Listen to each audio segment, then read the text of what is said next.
තෙරුවන් සරණයි සියලු දෙනාටම. සමාජය හරිම විෂමාකාරයි. මිනිස්සුන්ට ප්‍රශ්න එනකොට ඒ ප්‍රශ්නවලට විවිධාකාර විදිහට තමයි ඔවුන් පිළිතුරු සපයන්නේ. ඇතැම් සිදුවීම් ඉතා දරුණු ස්වරූපයක් ගන්නවා. මෑතකදී අපිට එවැනි සිදුවීම් කිහිපයක් අහන්න දකින්න ලැබුණා. අපි හිතුවා මුලින්ම අපේ විසර්ජන නාලිකාවෙන් ඒ පිළිබඳව වචනයක් දෙකක් අපේ ස්වාමීන් වහන්සේ සමග කතා කරන්නට. අදත් අපි කෙරෙහි අනුකම්පාවෙන් මෙහි වැඩම කොට සිටිනවා අපේ පූජනීය කුත්මලේ කුමාර කස්සප ගෞරවනීය ස්වාමීන් වහන්සේ.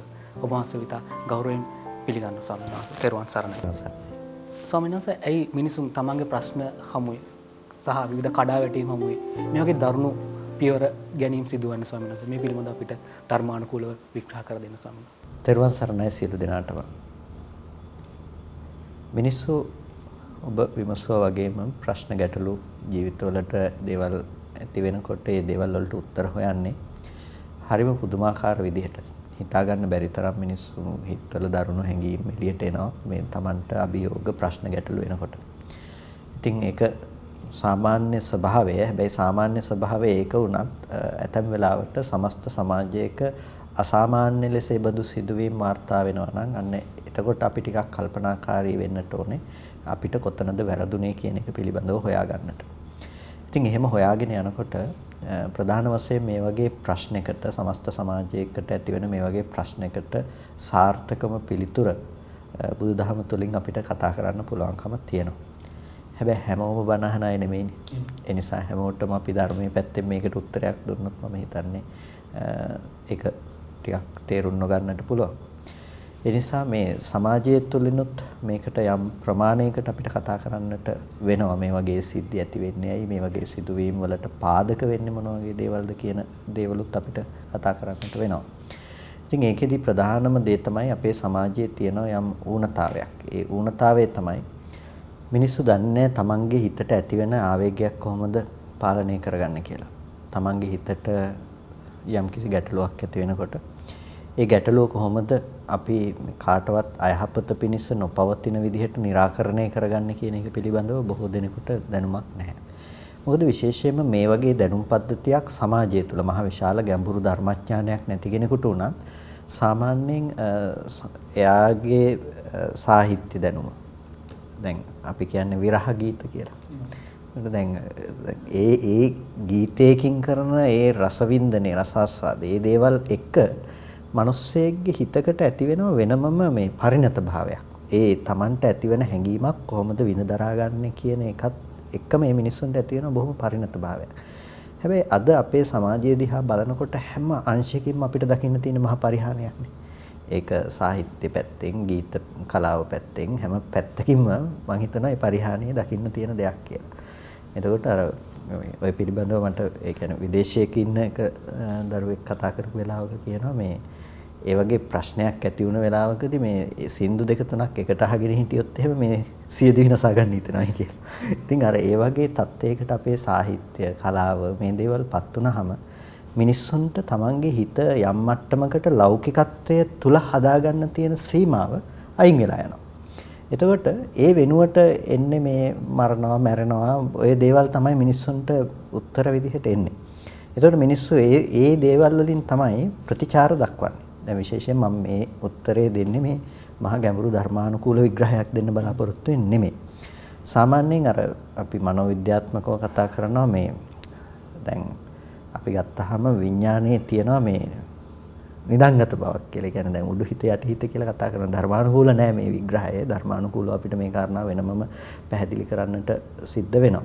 එතකොට දැන් ඒ කියන්නේ මේ අවිඥානික මනස කියලා හඳුන්වනවා යම් කිසි දෙයක්. එතකොට එතනදී සිද්ධ වෙන දේ තමයි සමාජය තුළින් ඇතිවෙන යම් කිසි දේවල් සිතෙහි ඇති කරගනු ලබන යම් ධාරණයක් තියෙනවා. එතකොට යම් ප්‍රශ්නයකදී ඒ Taman ධාරණය කරගෙන තියෙන ඒ විදිහ තමයි එකපාරම අනිච්ඡානුකව Taman තුලින් එකපාර ඉස්සරහට එන්නේ ඒ විදිහට ධාරණය කරගත්ත දේවල්.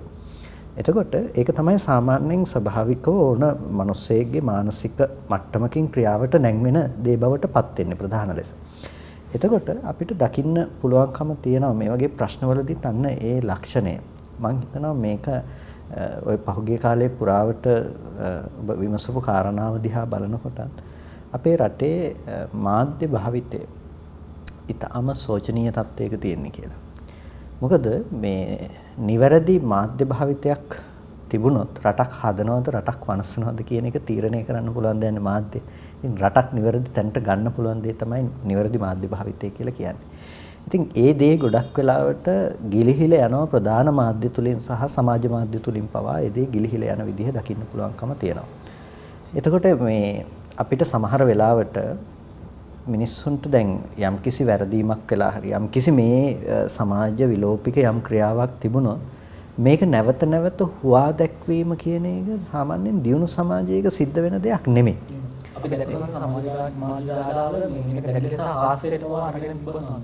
ඒකට අර ඒ වගේ දේවල් ඇත්තටම නොවිය යුතු දේවල්. ඒකට හේතුව තමයි දැන් අපි දන්නවා දියුණු රටවල් වල අපි යනකොට දකින්නවා සහ ඒ රටවල් වල ඉන්න අය හොඳටම දන්නවා. දැන් ඒ රටවල් වල කොච්චර අපරාධ වුණත්, හොරකම් වුණත්, මිනීමැරුම් වුණත් කිසිම මාධ්‍යයකින් ඒ දේවල් සඳහා ප්‍රසිද්ධියක් ලබා දෙන්නේ නැහැ.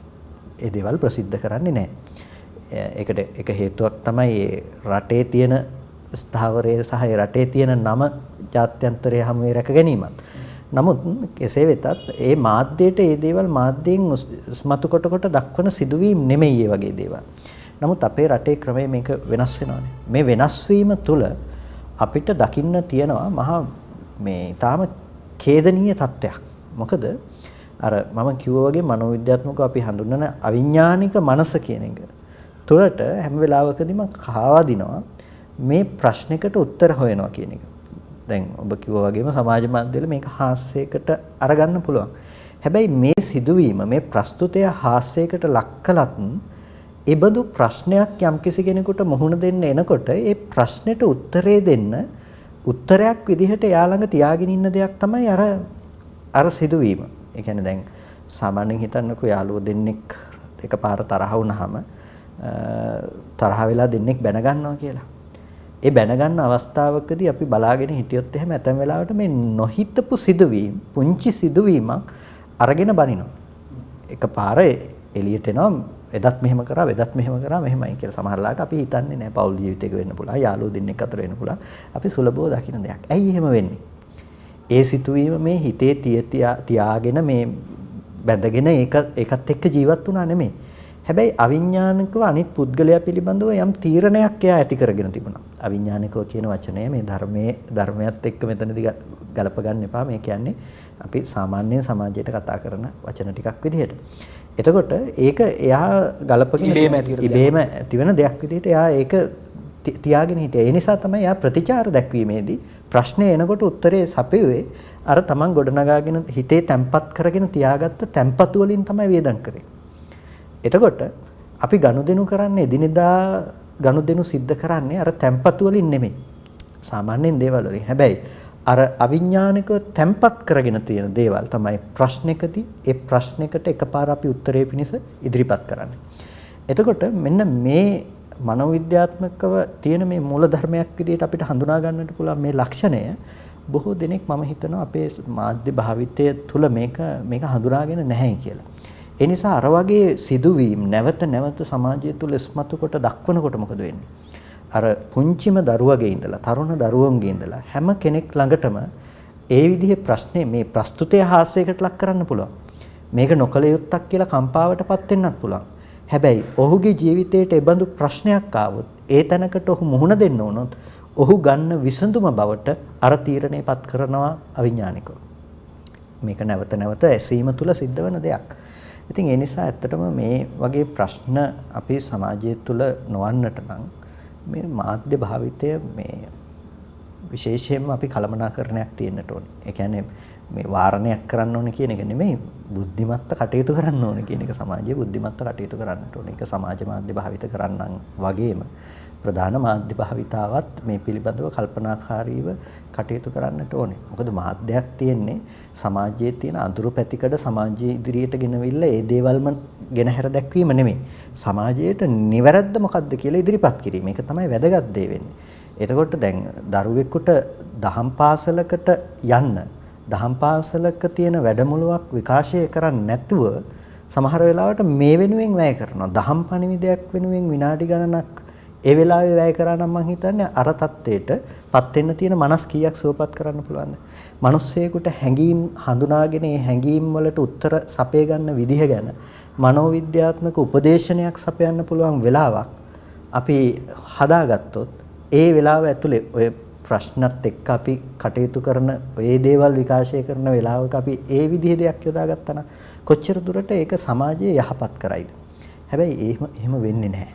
ඉතින් ඒ නිසා අපේ සමාජයේ වරද්දගත්ත ගොඩක් තැන් තියෙනවා. අපි ඒ තැන් නිවැරදි කරගන්න ඕනේ. සාහිත්‍ය කන්නද කියලා කතාවක් තිබුණනේ. සාහිත්‍ය තියෙන කන්න නෙමෙයි. කලාව තියෙන්නේ නටන්න විතරක්ම නෙමෙයි. ඒ දේවල් මිනිස්සුන්ගේ මනස හික්මවා ගැනීම සඳහා තියෙන දේවල්. ඒ දේවල් මිනිස්සුන්ගේ මනස පරිණත කිරීම සඳහා තියෙන දේවල්. එතකොට මිනිස්සුන්ට පුංචි ප්‍රශ්නයක් එනකොට පුපුරලා යන්න තරම් මහ විශාල පීඩනයක් ඒ තුල ගොඩ නැගෙන්නේ නැහැ. ඔවුන් දන්නවා ඒ විඳ දරාගන්නේ කොහොමද කියලා. ඔවුන් දන්නවා ඒක හඳුනාගන්නේ කොහොමද කියලා. ඔවුන් දන්නවා ඔවුන්ගේ මනස වෙන වෙන පැති වලින් ඒකට අවශ්‍ය නිදහස ඔවුන් ලබා ගන්නේ කොහොමද කියලා. අන්න ඒ නිසා අපිට මේ වගේ ප්‍රශ්න දිහා බලනකොට අපිට තේරුම් ගන්නට තියෙන ප්‍රධානම දේ තමයි අපි සමාජයට කියලා දෙන්නට ඕනේ කොහොමද අපේ හිතේ තියෙන හැඟීමක් අපි හරියට කළමනාකරණය කරගෙන අපි ඉදිරිපත් කරන්නේ. ඒ වගේම කොහොමද අපි හිතේ තියෙන ආවේගයක් තව කෙනෙකුට පීඩාවක් නොවන විදිහට අපි නිවැරදිව සකස් කරගන්න කියන එක. ඒකෙදි අපිට ඉතින් මහා ලොකු කෙනෙකුට ගැඹුරු ධර්ම අවබෝධයක් නැති වුණත් සාමාන්‍ය මානසික මට්ටමක් තුළ වුණත් නිට්ටාවටම උත්තර සපයන්න බැරි වුණත් తాවකාලිකව පුළුවන් නේ මිනිස්සෙකුට හිත හදාගන්න ක්‍රමයක් හොයන්න. සාමාන්‍යයෙන් ශාස්ත්‍රීය සංගීතයකට යමු. ඊට පස්සේ හිතේ තියෙන ප්‍රශ්න ගැටලු පොතක් අරගෙන ලියන එක. එතකොට මේ අර හිතේ මිනිස්සු ගොඩක් වෙලාවට මහ දරුණු තීරණ ගන්නෙ. හිතේ තියෙන ආවේගය ප්‍රකාශ කරන්න වෙන මාධ්‍යයක් නැති වුණාට පස්සේ හිත ඇතුලේ අදහස් තෙරපිලා ඒක එළියට යන මොහොතක් නේ. ඒක මහ දරුණු වචනයකින් වෙන්න පුළුවන්, මහ දරුණු ක්‍රියාවකින් වෙන්න පුළුවන්. මේ දේවල් එළියට එන්නේ. ඉතින් ඊට වඩා බොහොම මේ ලස්සනට ඒක එළියට දාන්න පුළුවන් ක්‍රම තියෙනවා. ලස්සනට කවියක් විදිහට යවන්න පුළුවන්. ලස්සනට නිසදසක් විදිහට යවන්න පුළුවන්.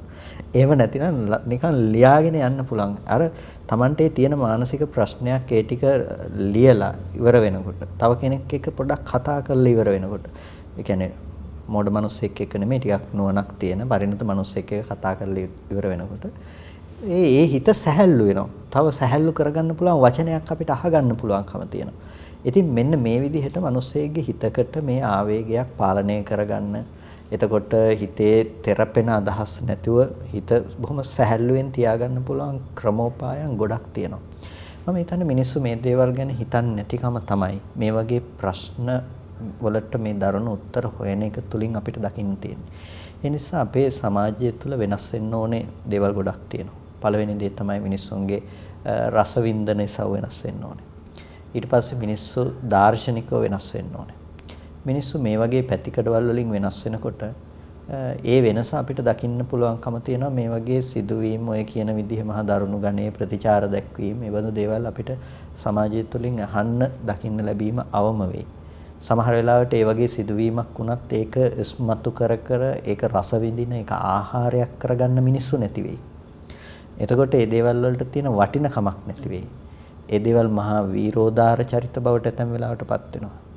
මහා තමන්ගේ හිතේ තියෙන ආවේගයක් පාලනය කරගන්න බැරුව කෑකෝ ගහන මිනිස්සෙක් වෙන්න පුළුවන්. මහා නරක විදිහට වචන කියමින් කෑකෝ ගහන දෙකෙනෙක් වෙන්න පුළුවන්. සමාජය තුළ මේ හොඳ වැඩක් මේ හොඳයි කියපු එක කියලා මේ සතුටු වෙන්න එයා වීරෙක් කරන පිරිසුත් අපි දකිනවා. අපි කියන්නේ රැඩිකල් චරිත කියලා සමහරවල්ලාට. රැඩිකල් චරිත කියලා කියන්නේ. ඇත්තටම ඔවුන්ගේ දුර්වලතාවය. ඔවුන්ට බෑ තමන්ගේ හැඟීමක් පාලනය කරගන්න. ඔවුන් දන්නේ නැහැ හරියට නිවැරදිව වැඩක් කරන්නේ කොහොමද කියලා. තමන්ගේ හිතේ නිවීමකින් සංයත බවකින් තමන්ගේ දේ කරගන්න තේරෙන්නේ නැති මෝඩකම සමාජය තුළ ඉස්මතු කරලා දක්වන වීරකමක් හැටියට. අන්න ඒ මානසික මට්ටමේ මිනිස්සු අයින් කරන්න ඕනේ. තව කෙනෙකුගේ හිතක් රිදවනවා කියලා කියන්නේ. ඒක මහ මේ නපුරු දෙයක් හැටියට මිනිස්සු තේරුම් ගන්න ඕනේ. ඒක මහ නරක දෙයක්. ඒ බඳු චරිතයක් වීරයෙක් වෙන්නේ නැහැ. මහ පහත් චරිතයක්. ඒ මහ පහත් ලක්ෂණයක් හැටියට අපි ඒක සමාජයට යන්න ඕනේ. ඒක සමාජයට කාන්දු වෙන්න නම් අපිට පුංචි දරුවන්ගේ මනස තුල ඉඳලා අපි ඒක නිර්මාණ කරන්න ඕනේ. එතකොට තමයි මිනිස්සුන්ට රසවින්දනයක් ඇති වෙන්නේ. ඒ කියන්නේ දැන් පුංචි දරුවෙකුගේ බලන කාටුන් එකේ ඉඳලා අද දකින්න තියෙන්නේ මහා විසමාචාර දෙන්නේ. ඉතින් ඒ ළමයි සමාජයට ඇවිල්ලා කරන්නේත් ඒ වගේ දේවල් තමයි ඉස්සරහට. කාටුන් එක ගේම් එක පාසල් ළමයිගේ ඉන්න තත්ත්වය අද බලන්න කොනතරම් පරිහානියට පත් වෙන යුගයක්ද අද තියෙන්නේ කියලා. ඉතින් ඒකට හේතුව තමයි ඔවුන්ට අපි ලබා දෙන පරිසරය මොකද්ද කියලා. ඒ කියන්නේ ඒ පරිසරය හොඳ පරිසරයක් නෙමෙයි. ඒක ජීවත් වෙන්න සුදුසු පරිසරයක් නෙමෙයි. ඔවුන්ගේ ආකල්ප නැහැ. විෂය දැනුම විතරයි අදහස් කරන්නේ. ඒ ඔවුන්ගේ ಗುಣධර්ම වර්ධනය වෙන්නේ කොහොමද කියන එක ඒක අදාළ කරගන්නේ නැහැ. ඉතින් බිහි වෙන්නේ තමන්ගේ විෂය පිළිබඳව දන්න සත්ව කොටාසයක් මිසක මිනිස්සු බිහි වෙන්නේ නැහැ ඒක තුළ. මානුෂීය ಗುಣධර්ම නැහැ ඒ හිත ඇතුලේ. ඒ නිසා මානුෂීය ಗುಣධර්ම බිහි වෙන සමාජයක් හදන්න නම් මිනිසුන්ගේ ප්‍රශ්න ගැටලු වලට උත්තර හොයන පරිණත මනසක් ඒ හැම කෙනෙක් ළඟම ගොඩනගන්නට ඕනේ අපි. ඒකට අවශ්‍ය මූලාශ්‍ර පුංචි දරුවෙක්ගේ ඉඳලම අපි වැඩි දියුණු කරන්නට ඕනේ. ඔවුන් නරඹන දේවල් වල ඉඳලා ඔවුන්ට කතා කරන්න, දකින්න, අහන්න ලැබෙන දේවල් වල ඉඳලම ඒ චරිත බිහි වෙන්න අපි කළමනාකරණය කරන්න ඕනේ. නැතිනම් අපි මේ දේවල් සකස් වෙන තැනට සමාජ පරිණාමයක් කරන්න ඕනේ.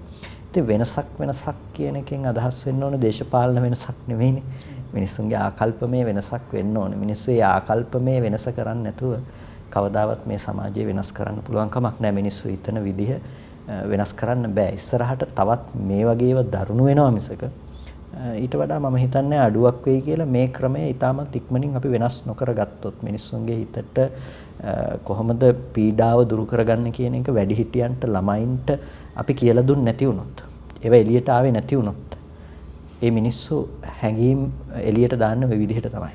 ඒව දරුණු වචන, දරුණු ක්‍රියා මේ වගේ තමයි මිනිස්සු මේ දේවල් එළියට දාන්නේ.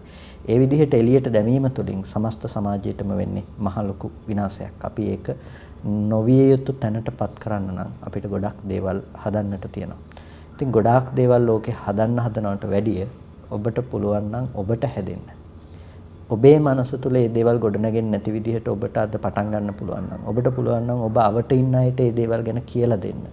ඔබට තව අයගේ ප්‍රශ්නයකට කාරුණිකව ඇහුම්කන් දෙන්න පුළුවන් නම්, යම් කිසි විදිහකින් ඔබට යම් මට්ටමකට වෙනස් වෙන්න පුළුවන් නම් තව කෙනෙක් ගැන හිතලා, මේ සමාජය සුවපත් වෙනවා කියන එක අහන්න දෙයක් නෙමෙයි. ඒ නිසා අපි ටිකක් පරිණත බවට පත්වන්නට අවශ්‍ය සාධක අපි වටේට එකතු කරගනිමු කියන එක තමයි කියන්න තියෙන්නේ. සනස මම මේකට තවත් දැනගන්න කැමතියි ස්වාමීන් වහන්සේ, මේ කඩා වැටීම්, හිත් පිඳ වැටීම් වගේ දේවල් වලදී අපි කොහොමද ධර්මයේ නැමැති ඖෂධයෙන් ප්‍රතිකර්මයක් ලබා ගන්න ස්වාමීන් වහන්සේ? අපිට ප්‍රශ්නයකට උත්තරේ හොයනවා නම් හොයන්න තියෙන හොඳම ක්‍රමය තමයි ධර්මානුකූලව මේ ප්‍රශ්නෙට උත්තරේ හොයන එක. වෙන මොකකින්වත් මේ ප්‍රශ්නෙට එච්චර සාර්ථක උත්තරයක් අපිට හොයාගන්න පුළුවන් කමක් නැත්තේ නැහැ. මොකද මේ ධර්මයේ කියන එක ධම්මෝසධ සමන්නත්ති කියලා කියන්නේ ධර්මය හා සමාන ඖෂධයක් නෑ කියලා. ඉතින් ওই ඖෂධයට පුළුවන් ඔය හැම දුකක්ම සංසිඳවන්න පුළුවන්කම තියෙනවා. මොකද හැම ප්‍රශ්නයක්ම සහ හැම ප්‍රශ්නයකටම වැරදි විදිහට සපේන හැම උත්තරයක් පස්සෙම තියෙන්නේ වැරදි විදිහට පාවිච්චි කරපු තමන්ගේ මනස. ඒ නිසා අපි හදාගන්න ඕනේ තමන්ගේ මනස. ඒ මනස සකස් කරගෙන තමයි ওই ප්‍රශ්නෙට අපිට උත්තරයක් හොයන්න වෙන්නේ. ඉතින් භාවිත කරන ලද මනස තරම් මිනිස්සුන්ට මහත්ම අර්ථය සිද්ධ කරන වෙන මොකුත්ම නැහැ කියලා බුදුරජාණන් වහන්සේ අපට දේශනා කරන්නේ. එහෙනම් අපේ හිත මේ ප්‍රශ්න ගැටලු වලට උත්තරයක් විදිහට ප්‍රශ්න ගැටලු ටික අපිට නතර කරන්න අවශ්‍ය නම් අපිට අපේ හිත දියුණු කරගන්නට අවශ්‍ය වෙනවා. හිත දියුණු කරගන්නට කියලා යනකොට අපිට හිත දියුණු කරගන්න ගොඩක් ක්‍රමෝපායන් තියෙනවා. පළවෙනිම දේ තමයි ධර්මයේ තුලින් අපි අපේ ජීවිතයට පුරුදු කරන්නට ඕනේ ගති ලක්ෂණ බොහෝමයක් තියෙනවා. ඒ ගති ලක්ෂණ අතර ප්‍රධානම දේ තමයි තමන් තුළ සතුටු වෙන පුද්ගලයෙක් බවට පත් වෙන එක. ඒ කියන්නේ තමන් තුළ සතුටු වෙන පුද්ගලයෙක් කියලා කියන්නේ තමන්ගේ අනවද්‍ය දිවි පැවැත්ම පිළිබඳව තමන්ට සතුටක් තියෙන්නට ඕනේ. මම සත්තු මරණ කෙනෙක් නෙමෙයි. මම කාටවත් හිරිහැර කරලා ඒ විදිහට සතුටක් ලබන කෙනෙක් නෙමෙයි. මම කවදාවත් ඒ විදිහේ දේවල් කරන්නේ නැහැ. මම අනුන්ගේ දේවල් හොරකම් කරලා ඒ විදිහේ දේවල් කරන්නේ නැහැ. ඒ වගේම මම කාමයේ වර්ධවා හැසිරিলা අනිත් අයටත් දුක් පිණිස පවතින දේවල් මම කරන්නේ නැහැ. හුදු මගේ හිතේ ඇතිවෙන රාග අදහසක් නිසා මම ගිහිල්ලා මහම එබඳු බලවත් අකුසලයකට එහෙමත් නැතිනම් මේ තව කෙනෙකුගේ ජීවිතයකුත් විනාශ වෙන මට්ටමේ දේවල් ක්‍රියාකාරකම් මම කරන්නේ නැහැ. ඊට පස්සේ මම බොරු කියන්නේ නැහැ. මම මත්පැන් පානය කරන්නේ නැහැ. මේ විදිහට Tamanට පුළුවන් නම් Tamanගේ අනවද්‍ය දිවි පැවැත්ම ගැන හිතලා සතුටු වෙන්න මම හිතනවා බෞද්ධයෙකුට තියෙන පළවෙනිම දේ තමයි ඒක. Tamanට Taman පිළිබඳව සතුටක් තියෙනවා. Tamanට Taman පිළිබඳව සතුටක් නැති වෙනකොට තමයි සතුට හොයාගෙන මිනිස්සු එක එක දේවල් පස්සේ යන්න පටන් ගන්නෙ. මානසික සතුටනේ ප්‍රධාන වෙන්නේ. මානසික සතුට ප්‍රධාන වෙනකොට මිනිස්සු ඒක හැමදාම ලෞකික දේවල් වලට පවරන්න පටන් ගන්නවා මේ දේවල් වලින් තමයි මට සතුට එන්නේ කියලා. නමුත් ඒ දේවල් මිනිස්සුන්ට කවදාවත් සතුට ගේන්නේ නැහැ. මිනිස්සුන්ට සතුට ඇති කරන්නේ Tamanට Taman ගැන හිතලා සතුට වෙන්න පුළුවන්කම. ඒ නිසා Tamanගේ නිවැරදි දිවි පැවැත්ම ගැන හිතලා සතුට වෙන තරම් සතුටක් මිනිස්සුන්ට తాවකාලික දෙයකින් ලබා ගන්න පුළුවන් කමක් නැහැ. මත්ද්‍රව්‍යයක් පාවිච්චි කරනවා කියන්නේ කෙනෙක් සතුට වෙන්න. ඒක ඊටාම తాවකාලික සතුටක් ඕනේ. ඒක තුළ ඉඳලා తాවකාලිකව මානසික විකෘතිතාවයක් උපදවගෙන සතුට වෙනවා. ඉතින් තමන්ගේ නිවැරදි දිවි පැවැත්ම ගැන හිතලා සතුට වෙන මිනිස්සයා හැම වෙලාවකදීම සතුටෙන් ජීවත් වෙන්නේ. ඒක නැති වෙන්නේ නැහැ මේ මිනිස්සයාට. ආයාසයෙන් ජීවත් වෙන්නෙත් නැහැ මිනිස්සයා හැමදාම සතුටින් ජීවත් වෙන මිනිස්සෙක්. ඉතින් පළවෙනිම දේ තමයි තමන්ගේ අනවද්‍ය දිවි පැවැත්ම. ඒ නිසා පළවෙනියට ඔබ උත්සාහවත් වෙන්නට ඕනේ තමන්ගේ ජීවිතේ කොහොමද මේ නිවැරදි දිවි පැවැත්ම තමන් ඇති කරගන්නේ කියලා. ඒ දේවල් ඇති කරගන්නවා වගේම තමන්ගේ ජීවිතේ හැම දෙයක්ම තමන් කළමනාකරණය කරගන්නට අවශ්‍යයි. හැම දෙයක්. ඒ කියන්නේ බුදුරජාණන් වහන්සේ සමහර වෙලාවට අපිට විවිධ වචන වලින් මේක දේශනා කරලා තියෙනවා. අල්පේච්ඡතාවය, සන්තුට්ඨිතාවය, සුභරතාවය මේ ගති වලින් අපිට ගොඩක් දේවල් පුරුදු වෙන්නට තියෙනවා. ප්‍රධානම දේ තමයි අපි ජීවිතේ ගොඩක් දේවල් වර්ගීකරණයකට ලක් කරගත්තොත් මේ විදිහට අපිට තියෙනවා අත්‍යවශ්‍ය දේවල් තියෙනවා. ජීවත් වෙන්න කෙනෙකුට අත්‍යවශ්‍යයි. ඒ වගේම අපිට තියෙනවා ජීවිතේ ජීවත් වෙන්න කියලා අත්‍යවශ්‍ය නැහැ. හැබැයි තිබුණොත් හොඳයි කියලා හිතෙන අවශ්‍ය දේවල් තියෙනවා. සමහර දේවල් තියෙනවා අපිට ජීවත් වෙන්න අනවශ්‍යයි. ඒ දේවල් අත්‍යවශ්‍යත් නැහැ, අවශ්‍යමත් නැහැ, අනවශ්‍යයි. අපිට ගොඩක් වෙලාවට මේ අපි ප්‍රශ්න ඇති වෙන තැන් දිහා විමසගෙන ගියොත් අපිට මේ අත්‍යවශ්‍ය දේවල් නිසා ප්‍රශ්න ඇති වෙනවා නම් ඇති වෙන්නේ තාමත් සීමා සහිත පිරිසකට සීමා සහිත ප්‍රමාණයකට. අපිට ගොඩක් වෙලාවට ප්‍රශ්න ගැටලු ඇති වෙන්නේ ජීවිතයේ අවශ්‍ය සහ අනවශ්‍ය කියන මේ දේවල් සම්පූර්ණ කරගන්න යනකොට. ඒ නිසා ජීවිතේ හැම දෙයක්ම කියන්නේ ඔබට දිනදා ඔබට ඇති වෙන අවශ්‍යතාව වෙන්නට පුළුවන්. ඒ කියන්නේ ද්‍රව්‍ය වශයෙන් ඔබට ඇති වෙන අවශ්‍යතාව වෙන්නට පුළුවන්. ඒ වගේම ඔබට අනිත් අයත් එක්ක ඇති වෙන බැඳීම් එක්ක ඇති වෙන අවශ්‍යතාවයන් වෙන්නට පුළුවන්. මේ හැම දෙයක්ම ඔබ කළමනාකරණය කරගන්න අත්‍යවශ්‍ය දේවල්ද, අවශ්‍ය දේවල්ද, අනවශ්‍ය දේවල්ද කියලා. දැන් අපි හිතමු යම්කිසි පෞල් ඒකකයක් තියෙනවා නම් ඒ පෞල් ඒකකයේ තුල ඔවුන්ගේ බැඳීම අත්‍යවශ්‍යයි. පෞල් ඒකකයේ තුල අපි ගත්තොත්. එතකොට දැන් හැබැයි ඒකට පරිබාහිර බැඳීම් කියන දේවල් ඔවුන්ට තියෙනවා. රස්සාව වෙන්න පුළුවන්. ඒ දේවල් වල ඇති වෙන සාමාන්‍ය බැඳීම් ඒවා අවශ්‍යයි. හැබැයි අත්‍යවශ්‍යම නෙමෙයි. මේ ඊට පස්සේ අනවශ්‍ය දේවල් තියෙනවා. අපි ගත්තොත් මේ සමාජයෙන් එන අනිත් දේවල් එක්ක බැඳෙන්න යන එක අනවශ්‍යම දෙයක්. අනවශ්‍යම දේ කතා දෙකක් නැතුව අපිට ඉවත් කරන්න පුළුවන් දෙයක්. අවශ්‍ය දේත් අපිට යම් විදිහකින් පාලනයකට ලක් කරගන්න පුළුවන් දෙයක්. අත්‍යවශ්‍ය දේ තුල අපි රැඳෙන්න පුළුවන්. මේ ඊටාම මේකත් කිව්වේ මේ ලෞකික සීමාව ඇතුලේ අපි කොහොමද ජීවිතේ ගොඩනගා ගන්න කියලා. ඒකට පළවෙනි දේ තමයි අපි කිව්වා Taman තුල සතුටු වෙන කෙනෙක් වෙන්න ඕනේ. දෙවෙනි එක කිව්වා අපි ජීවිතේ හොඳ කළමනාකරණයක් ඇති කරගන්න අවශ්‍යයි. එතකොට අන්න ඒ මිනිස්සෙගේ ජීවිතේ හරි සැනසille ගෙවෙන ජීවිතයක් බවට පත් වෙනවා. අන්න ඒ සැනසille ගෙවෙන ජීවිතයක් තියෙන මිනිස්සෙකුට ඒ ජීවිතේ තවත් අර්ථාන්විත කරගන්න පුළුවන් දර්ශනයක් ඔහුගේ ජීවිතයට ලැබුණොත්. ඒ දර්ශනය තමයි Taman හැමදාම මොන විදිහටද කටයුතු කරන්නේ ලෝකයේ තුල කියන දැනුම Tamanට ඇති වෙන දේ. අපි ලෝකේ කොච්චර කැමති කියලා කිව්වත් දේවල් වලට අපි කැමති වෙලා තියෙන්නේ එළියේ තියෙන භෞතික දෙයකට නෙමෙයි භෞතික දේ පිළිබඳව අපිට ඇතිවෙන සංකල්පයක් පිළිබඳව තමයි අපි ওই කැමැත්ත පවත්ලා තියෙන්නේ. ඒකට කියනවා සංකප්ප රාගෝ පුරිසස්ස කාමෝ කියලා. ඒක සංකල්පමය වශයෙන් තමයි මේ කාමයේ අපි ඇති කරගන්නේ කැමැත්ත කියන දේ. සංකල්පමය වශයෙන් තමයි අපි පටිඝය ඇති කරගන්නේ. ඕව ඇලීම් සහ ගැටීම් ඇති කරලා දෙන්නේ ලෝකේ තියෙන මේ ද්‍රව්‍ය නැතිනම් ලෝකේ තියනවා කියලා හිතන මේ මොහොතකට හටගෙන නැති වෙලා යන චිත්‍ර සමුදාය නෙමෙයි. කාටවත් බෑ වචනකින් ඇවිල්ලා දුකක් දෙන්න පුළුවන් කමක් නැහැ. හැබැයි ඒ වචනේ අල්ලගෙන මේ මිනිස්සයා මට බැන්න කියලා ඒ වචනේ තව කෙනෙකුගේ කරගත්තාම අන්න ඒ වචන ගැන හිතලා දුක් වෙන්න පුළුවන්කම තියෙනවා. එතකොට අපි දාර්ශනිකව මේක විවරණයක් කරගත්තොත් අපිට පේනවා අපි දුක උපද්දගන්නේ ඇත්තටම Taman තුල මිසක භෞතිකව නෙමෙයි කියලා. එතකොට දැන් මේ කෙනා උත්සාහවත් වෙනවා දුක නැති කරගන්න නම් කරන්න තියෙන්නේ මොකද්ද? අර භෞතික දේවල් ලෝකේ ඉන්න හැමෝගෙම කටවල් වහන එකට වඩා ලේසිම දේ තමයි හැමෝගෙම කටවල් වහවහ ඉන්න යන්නේ නැතුව තමන්ගේ හිත හදාගන්න එක. අර සද්දෙත් අල්ලගෙන යන හිත හදාගන්න එක හරි ලේසියි කියලා. එතකොට ලෝකේ තියෙන බාහිර දේවල් ටික අරයස් සතුටින් තියලා මෙයස් සතුටින් තියලා කරගන්නවට වඩා ලෝකේ කවුරු වෙනස් වුණත් තමන්ගේ හිත වෙනස් නොවන විදිහට තියාගෙන තමන්ට සතුට වෙන්න පුළුවන් ක්‍රමයක් එයා හොයාගන්නවා. එතකොට මහා ලෝකයකට 16ක් වගේ උපස්ථාන කරන්න ඕනේ නැහැ. තමන් තුළ සතුට වෙන පුද්ගලයෙක් බිහි වෙනවා. ඒ නිසා දාර්ශනිකව එයා දියුණු වෙනකොට එයා හැම වෙලාවකදීම සතුටින් ජීවත් වෙන කෙනෙක්. හැබැයි අනුන් මත නෙමෙයි, තමන් මත. තමන් මත කියලා කිව්වේ ඔහු යථාර්ථය දැනගෙන ලෝකේ තෘප්තිමත්ව ජීවත් වෙන පුද්ගලයෙක් බවට පත් වෙනවා. ඒ නිසා ධර්මයේ පැත්තෙන් අපි කතා කළොත් පළවෙනි දේ තමයි අපි සිහිපත් කළපු අනවද්‍ය දිවි පැවැත්ම. ඒක තමයි ඔබ මහන්සි ගන්න ඕනේ පළවෙනි තැන. ඊළඟ දේ තමයි ජීවිතයේ ඔබට ඇති සෑම දෙයක්ම නිවැරදි කළමනාකරණයකට ලක් කර ගැනීම. ඊට පස්සේ තියෙන ඊළඟ දේ තමයි දාර්ශනිකව ඔබ ලබා ගන්න දියුණුව. මේ ටික ඔබට සම්පූර්ණ වෙන තරමට ඔබේ ජීවිතෙන් දුක මේ දේවල් අයින් කරගන්න පුළුවන්කම තියෙනවා. ඒ වගේම ඔබ ප්‍රශ්න ගැටලු නැති පුද්ගලයෙක් බවට ඔබට පත් වෙන්න පුළුවන්කම තියෙනවා. ඒ කියන්නේ ප්‍රශ්න හමුවේ නොසැලෙන මනසක් හදාගන්න පුළුවන්කම තියෙනවා. ප්‍රශ්නයක් නොවීම තමයි වැදගත්ම දේ වෙන්නේ. ප්‍රශ්නය හමුවේ ඒ ලෝකෙට ප්‍රශ්න වෙන තැනක අපිට ඒක ප්‍රශ්නයක් නොවුනොත් අපිට බණින එක ලෝකයට ප්‍රශ්නයක් වෙන්න පුළුවන්. හැබැයි මට ප්‍රශ්නයක් නෙමෙයි නම් වචනේ. ඉතින් කවුරු බැන්නම් මට ප්‍රශ්නයක් නැහැ වචනේ ප්‍රශ්නයක් නෙමෙයි නම් මට.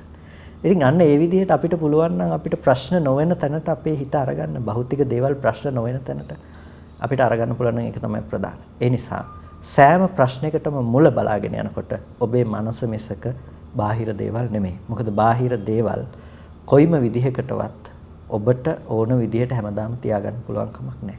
හිතවත් ඔබට ඕන විදිහට තියාගන්න බැරි වෙනකොට කොහෙද බාහිර දේවල් තියාගන්නේ? ඉතින් ඒ නිසා අපි මේ දේවල් අපිට ඕන විදිහට හදලා සතුටු වෙන්න හිතනවා නම් ඒක මෝඩකමක්. ඒ නිසා අපිට සතුටු තියාගන්න අවශ්‍ය නම්, සැනසීම තියාගන්න අවශ්‍ය නම් කරන්න තියෙන එකම දේ තමයි ඒ දේවල් මත ජීවත් වෙනව වෙනුවට අපි ඒ දේවල් පිළිබඳව යථාර්ථයේ තේරුම් අරගෙන අපි Taman තුළ සතුට උපද්ද ගන්න එක. එතකොට මේ ප්‍රශ්න වලට උත්තර ඔක්කොම මේක ඇතුලේ තියෙනවා.